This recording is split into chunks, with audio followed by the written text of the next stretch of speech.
Hey, everybody, welcome to Monday. It's Tim, it's Amadeus. For some reason, our open dumped out, but you know, things like that happen.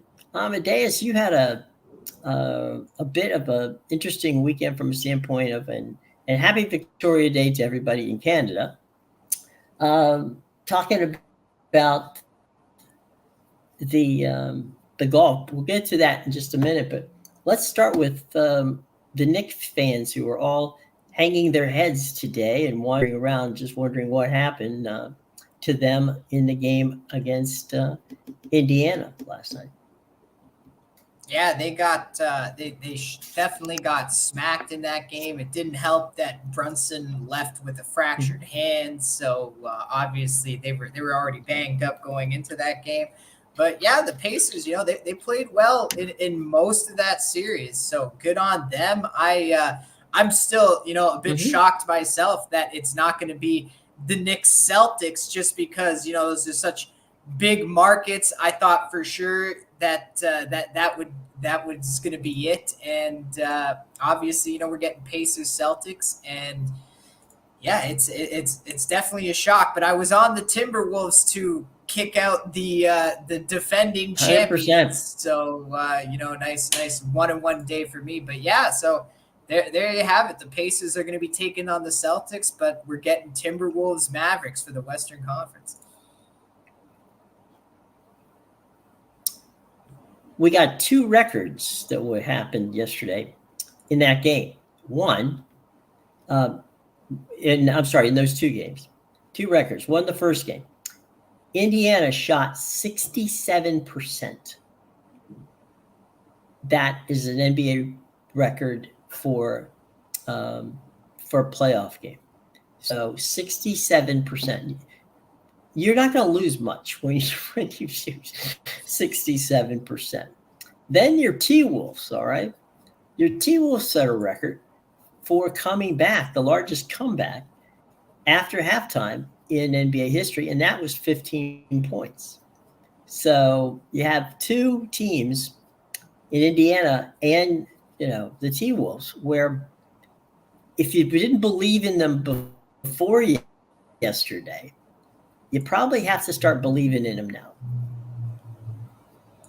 Yeah, the Timberwolves are definitely a good team. I've been high on them all year. They were supposed to be this good last year when they got Gobert and Conley, Mm-hmm. but they didn't have a great season. But now they're here. Now you got Ant Edwards is having a breakout season, so Mm-hmm. definitely the Timberwolves are here, and even the Pacers. They were obviously Mm-hmm.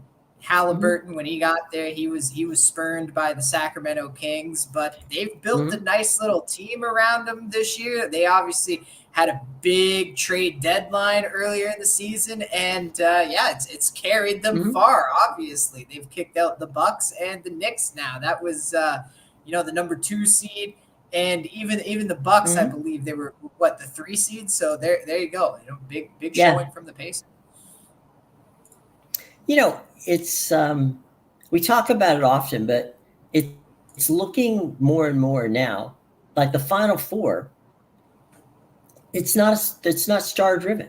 The Final Four is four teams who play like teams, and that, if anything, that should show the NBA that it's great to have superstars. It's great to have superstar teams, but it's also good to have a team that knows their roles, and each guy on the court is just an integral part of making this thing work just as much as one or two superstars.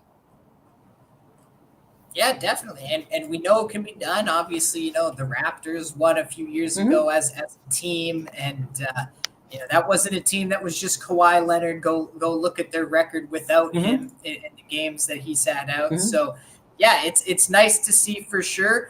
But hey, we still do have some stars. Obviously, Luka Doncic for the Mavericks, Oh, yeah. and I would argue Sure. even Anthony Edwards is making a face for himself in the Mm-hmm. NBA Yeah. now as a face. So Mm-hmm. definitely some star factor there for sure. Yep. But as I was saying, it's star factor is 100%. but they play as a team. They don't. If this, if they don't have the players that, let me try to rephrase that. It's not like the build a superstar team like LeBron did in Miami, or like they did in Golden State when they brought KD in to play with with Steph. So I'm glad to see it. I'm glad to see that teams are being rewarded, and that's always good. Being rewarded with that particular concept, Xander, when last we left him on Friday, had shot a 62 and was in the middle of just about getting ready to tee. By the time that we decided, excuse me just a second, I just accidentally hit the wrong thing. Anyway, so Xander, when last we left, had not teed off on Friday. It just started 62, and you said, and I quote, that if he didn't have to shoot 62 every day, he just had to play consistent golf, which he did. And you were right, my friend. 6 feet. He lands the putt. He wins the PGA Championship, and he does it in style. He beats Bryson DeChambeau and also sets a course record, a PGA record for the lowest score ever shot in a PGA Championship. Yeah, and over 4 days. I mean, good on him. So he really won the tournament on that first day there with the 9 under. That was almost half of his final score. But yeah, all he needed to do is he set himself up from that first day, and he just needed to maintain it the 3 days, and that's exactly what he did. And I said, the way everybody was tearing up the course, we could be staring at 20 under come Sunday, and sure enough, he won at 21 under. DeChambeau was 20 under in second. So yeah, definitely, you needed to go pretty much 5 under every day on this course to be there.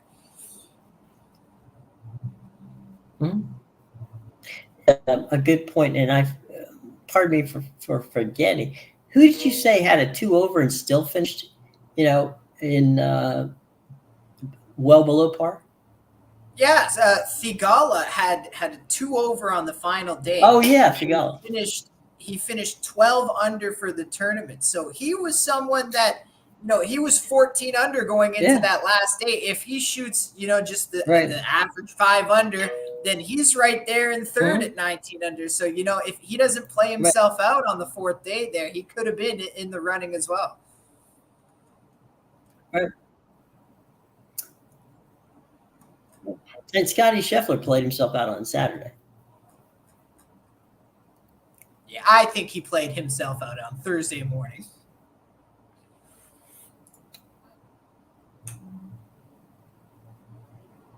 Okay, fair enough. Yeah. There will be repercussions for that. So anyway, it just came to me because I know we're both tennis fans. French Open this week, and it's going to be an interesting situation there at Roland Garros as to how this thing plays out.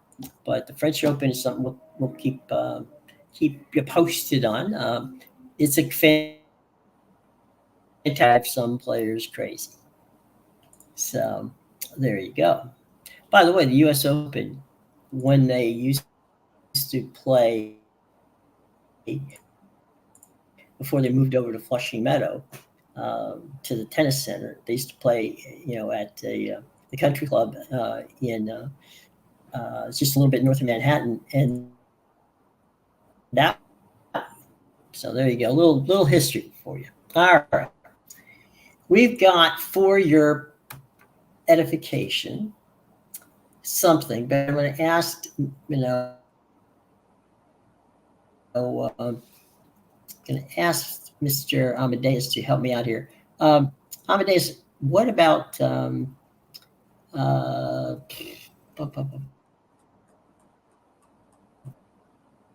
the championship in the ELP this weekend? Yeah, so we had the final match day on Sunday, and sure enough, if you were an Arsenal fan and tuned in, hoping that City would drop some points, you were very disappointed very early on in the match because Man City scored in the second minute to take a 1-0 lead. And they never looked back from there. I mean, they took a 2-0 lead, and West Ham scored right before half to make it a little interesting at 2-1. But yeah, then City tacked on the third goal eventually, and they're your title champions. And Arsenal, really, they barely beat Everton in that final match too. So even if City had dropped points, it was it was a tight one for sure because Arsenal was struggling to pick up that win they needed to get still. It's funny when you mentioned that. I just turned the game on, and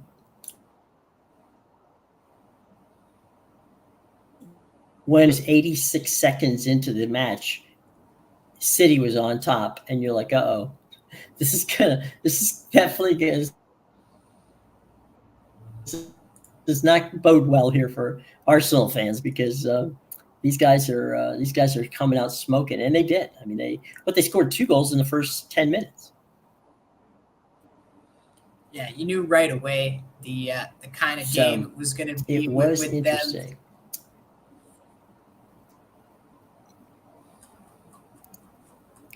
Yep, not a good thing.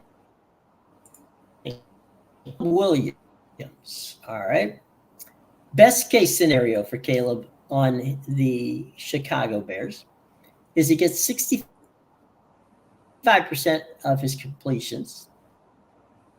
He averages 7.5 yards per attempt, throws for 3,750 passing yards, 25 touchdowns to 5 interceptions, 28 sacks on 100% quarterback rating. That would be the best that the scouts are saying he could do. Worst case scenario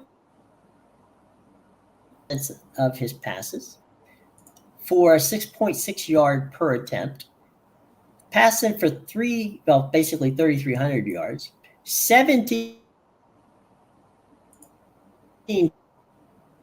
4 sacks, and a quarterback rating of 82.5. So best case, worst case, somewhere in between. What do you think for you and I are not, this is not the fit for Caleb Williams. I'll speak for myself, and I think you're close to this. I'm going to say it's going to be somewhere in the middle.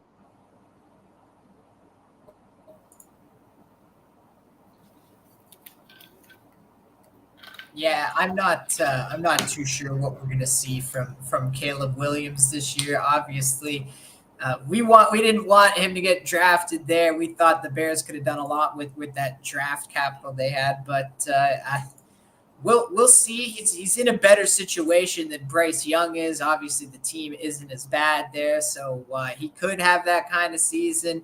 If he doesn't, though, I mean, it wouldn't shock me. According to the books, this is supposed to be a 9-win team. So, I mean, I guess that adds up if he performs that way throughout the season, somewhere in the middle there. But we'll see what happens with Caleb. I think I've said enough now that I don't believe he's the answer for the Bears.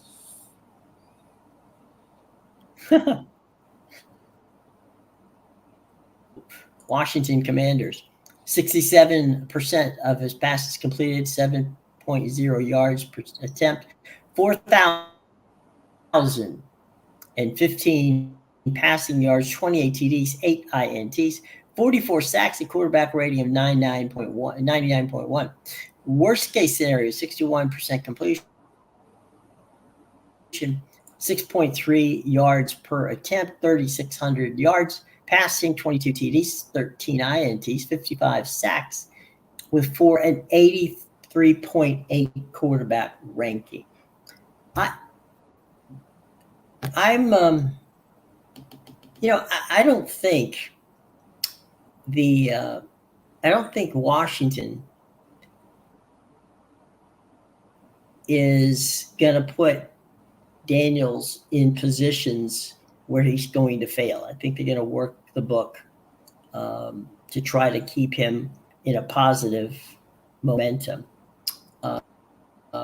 So we'll have to see. He actually, to me, he reminds me a lot of Trevor Lawrence from Jacksonville. Size and that escapability, but it'll be interesting to see how that plays out. Yeah, I can see that. And Trevor Lawrence, you got to remember, he had the write-off season with Urban Meyer his rookie year. So Trevor Lawrence is a perfect example that you can screw a quarterback up in his first year, and he can still be okay going forward if you bring the right guys in afterwards. So I totally agree with you. I think that the way Washington has handled this offseason with the new ownership and the new coaching, and obviously hiring that guy from the Lakers as the operation or the football operations, they're in that mindset where we just want to set our team up to be the best they can be. We know we're not going to, win the Super Bowl this year. Hell, we're probably not even going to make the playoffs this year, but we want to set ourselves up to have the best possible season that we can have and improve. And yeah, I think Jaden Daniels is going to have a good season. Obviously, he has a little more dynamic ability to him with his legs there. So I think he'll be able to get himself out of trouble more. Obviously, he's in a worse situation there with the offensive line and things like that. But I think, just his upside is a bit bigger because he'll be able to get himself out of trouble. And also, you have a solid defensive mind as your head coach, Dan Quinn, who's going to make sure that defense is ready to go week 1. So they have something to lean on there as well.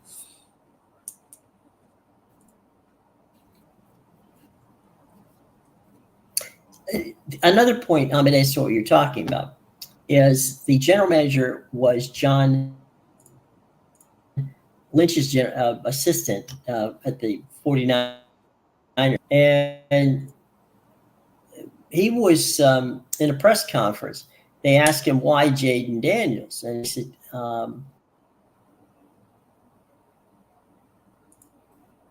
it jumped out at me. So when you've got all these fantastically talented quarterbacks, Jaden Daniels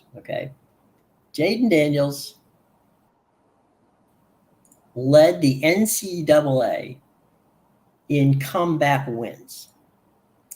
So he said, what I like about that is he knows how to play from behind. He goes, they're seldom behind. He goes, I like the quarterback that has to come from behind and knows what it's like to be on, get a touchdown here or he's got to get a field goal one way or the other. So the impressiveness of Jaden Daniels to the front office of Washington was a very interesting point. I never really heard that before, but if you think about it, it does kind of make sense for a rookie quarterback to step into a role where they go, okay, I'm not freaking out. I've been behind before. Yeah, that was something, we talked about a few weeks ago with one thing you got to remember with these number 1 picks is like, you're drafting a guy from a school that was probably like the best team in the country and rarely lost games. How are they going to react when you now bring them into an environment? It's a losing environment. There's a reason you're drafting number 1. So how is the player going to react to losing? Because you're not going to just win every game off the bat. So that's actually a great point to bring up. Obviously, he knows how to play from behind. And this is going to be a little bit different for him because he played also on a team that was coached by Brian Kelly. So he knows what it's like to not have a defense and have to put the team on his shoulders. He doesn't have to do that at Washington. I think there's going to be a bit of a learning curve for him in that sense where, Dan Quinn's probably going to pull him aside and say, look, we don't need you to put the team on your shoulders. You can trust your defense here.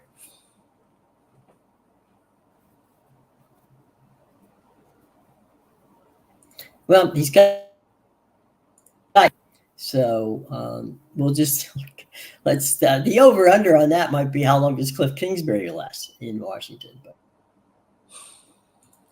Yeah, we'll see about him. We'll see how that works out. Drake May is next on the agenda. Drake, of course, yeah, Drake is, of course, the new quarterback for the New England Patriots.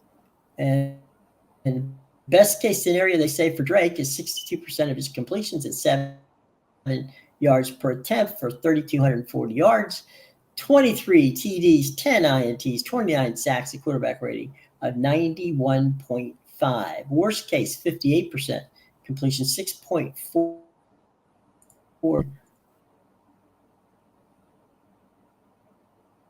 is his passer rating.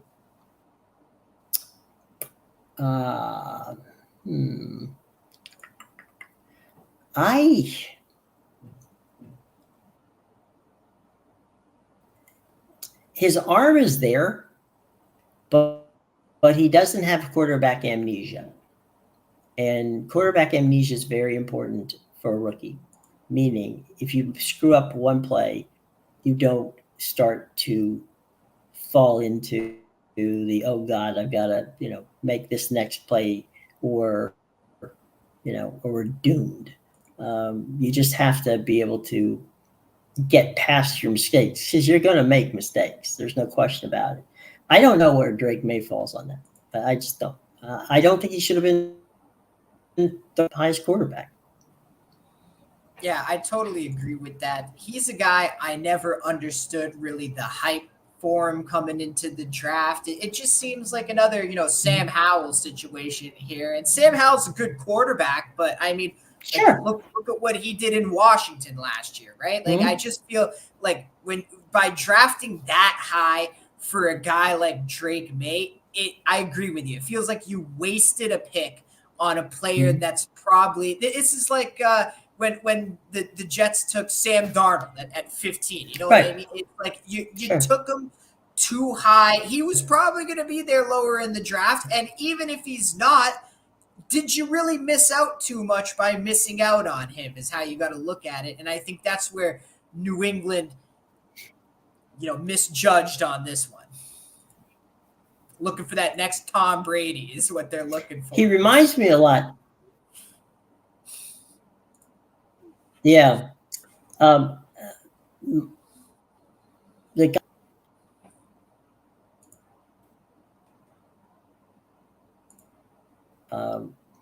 I'm not saying that Drake May can't be an NFL quarterback. That's not my point. My point is that, is he the third best quarterback in a very deep quarterback draft? I just don't think so. And I think that it didn't, they could have got him perhaps on the second round. I'm not so sure that a bunch of people were lining up to take him. Yeah, I totally agree with you. And that's exactly what I mean too. I'm not saying he's a bad quarterback. He's a good quarterback, but to draft him where you did, is it worth it? I don't think so. I think he's not as good as the position he was drafted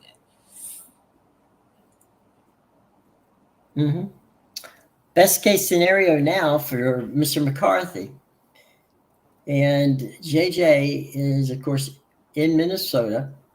67% completion, 8 yards, 360 passing yards, 20 rating of 108. By the way, those numbers are all better than what we just Mr. May. So those are all better numbers. Worst case scenario, 62%, 6.7 yards per attempt, 1,407 passing yards, 6 touchdowns, 5 INTs, 17 sacks, a quarterback rating of 81.1 for J.J. McCarthy. Yeah, I mean, I don't know what to make of that situation just because you just talked about. Yeah, Minnesota's a weird team.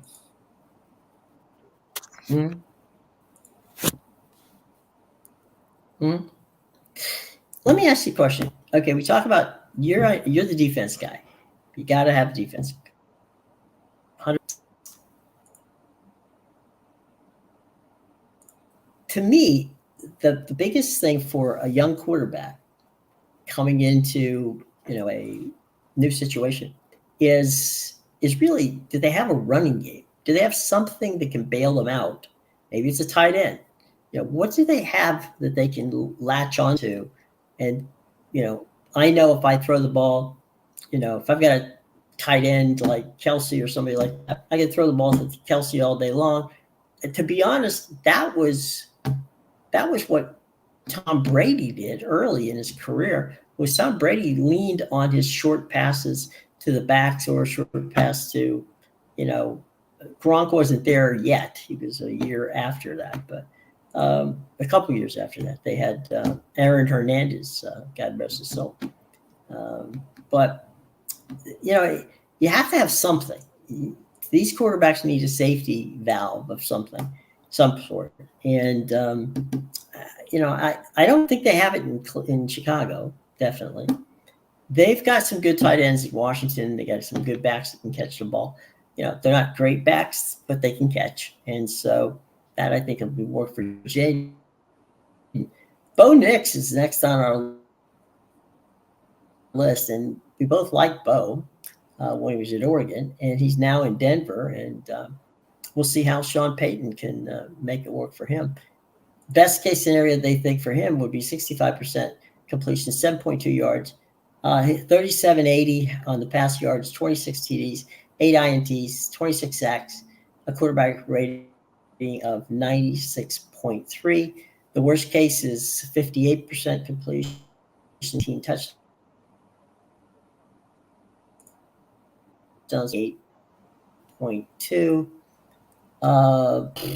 Let's see. I really don't have a feel for being able to run. He might be able to run the offense that Sean Payton has. Similarities to what he did in Michigan to what Sean likes to do, based on what you do with. I think that Bo's probably set up as a system quarterback pretty well. Just means that he'll fit better there. So I don't know. We'll have to see what you think.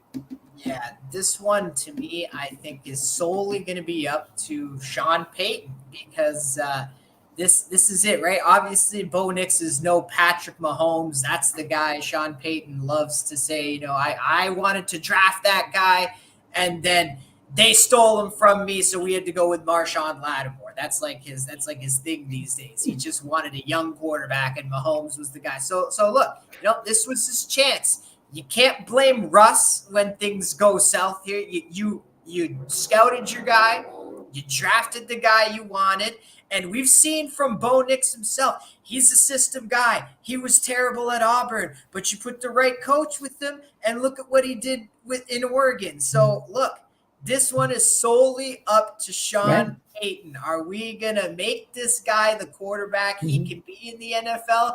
Or are we going to get frustrated after one game and start, throwing the blame on everybody else like we seem to like to do?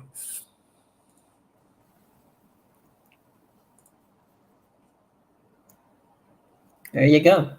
All right. Speaking of not being frustrated, if you have the wherewithal to hang out with Amedeus' picks, you're not going to be frustrated and be happy. So, Amedeus, let's talk about the picks, which you can find in our show box below. Yeah, make sure you check out my premium picks at bigal.com, pickadvisor.com, and theinsidersroom.com. The links are in the description below. Coming off a bit of a rough week, had a down week in soccer, but I'm still up 18K over the last month since April 18th, basically on the pitch. So plan on bouncing back. We're going to get hot again on the pitch. Like I said, just a down week. So make sure you check out my plays. I got lots of action on the pitch on Argentina tonight. The 3 plays up there for Argentina. I also have an MLB play that you can check out. I've been doing well in MLB, starting to turn things around, 4-1 run there. And so make sure you check all that out. All right, everybody. Monday's in the books. Now we head for Tuesday, and for the rest of the week, in hockey, the Final Four in in the NBA, we got nothing but baseball to talk about, and all kinds of fun things coming up. So, for a Wrap It Up Monday, I'm Jim. He's Amedeus. We'll see you on the backside tomorrow.